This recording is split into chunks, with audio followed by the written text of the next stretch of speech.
하루의 말씀, 오늘은 갈라디아서 4장 28절에서 5장 1절 말씀 가지고 함께 나눕니다. 성경 봉독합니다.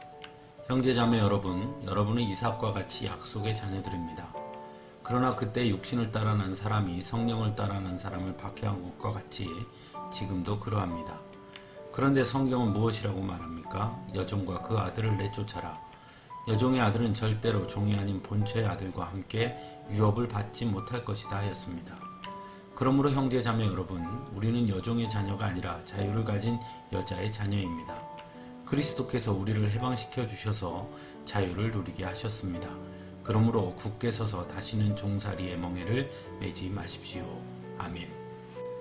우리가 잘 아는 것처럼 사도 바울은 유대인 중에 유대인이었고 바리새인 중에 바리새인이었습니다. 즉 누구보다 율법에 대해 잘 알고 있던 사람이었습니다. 그리고 한때 그는 그 율법에 매여 예수님을 믿는 사람들을 잡아가두는 일에 열심을 내었던 사람이었습니다. 그런 그가 다메섹으로 가는 길에 부활의 주님을 만난 이후 완전히 달라졌습니다. 그는 더 이상 율법에 매이지 않았고 복음 안에서 참 자유를 누리는 자가 되었습니다. 그런 의미에서 사도 바울에게 복음은 곧 자유였습니다. 그런 사도 바울이 갈라디아 교회 성도들에게 보낸 편지가 갈라디아서입니다. 그런데 갈라디아 교회에도 예수님을 믿는다고 하면서도 여전히 율법에 매인 사람들이 있었습니다. 그런 그들에게 사도 바울은 사라와 그의 아들 이삭, 그리고 하갈과 그의 아들 이스마엘을 통해 복음의 진정한 의미가 무엇인지를 설명하고 있습니다. 먼저 사도 바울은 예수님을 믿는 사람들은 이삭과 같이 약속의 아들이라고 말합니다. 그에 반해 이스마엘에 대해서는 육신을 따라 난 사람이라고 전합니다. 우리가 잘 아는 것처럼 아브라함은 하나님으로부터 아들에 대한 약속을 받았지요. 그럼에도 불구하고 그는 오랫동안 아들을 얻지 못했습니다.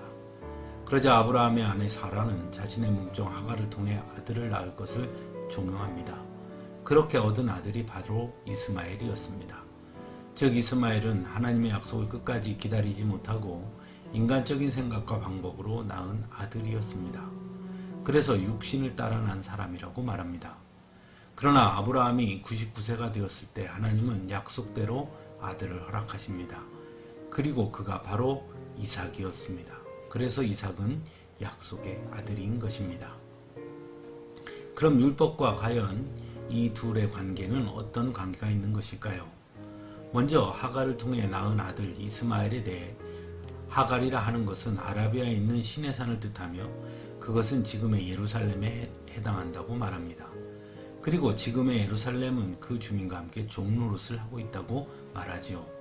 그리고 하늘에 있는 예루살렘은 종이 아닌 여자이며 우리의 어머니라고 말합니다. 즉 사라를 통해 낳은 이삭을 의미한다고 할 수 있습니다.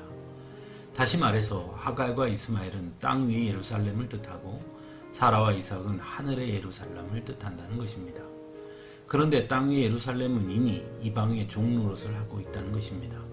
즉 땅 위의 예루살렘은 유대인이라는 혈통에만 매여 있는데 그들이 지금은 하나님의 백성으로가 아닌 로마의 종으로 살고 있다는 것입니다. 하지만 예수님이 이 땅에 오심으로 그리고 십자가를 지심으로 비록 예루살렘에 살지만 예수님을 믿는 사람들은 더 이상 유대인이라는 혈통에 매이지 아니하고 하늘의 예루살렘을 소유한 자로 하늘의 예루살렘을 바라보며 살게 하셨다는 것입니다. 그러므로 여전히 율법을 따르는 사람은 옛 영광에만 매여 예수님께서 새롭게 하신 하늘의 예루살렘의 영광을 보지 못하는 것과 같다는 것입니다.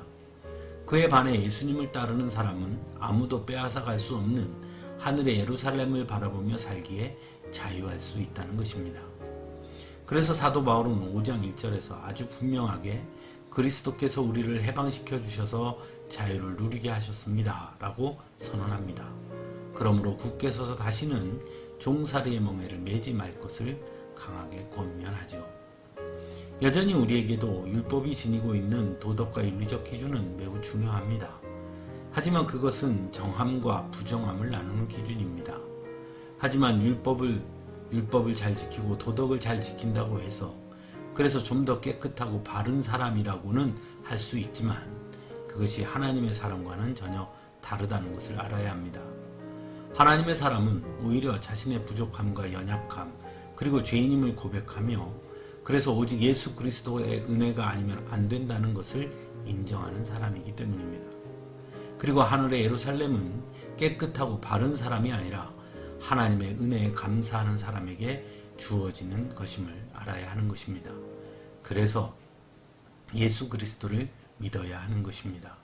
그래서 율법이 아닌 예수 그리스도만이 올바른 방법이고 길인 것입니다. 함께 기도하겠습니다.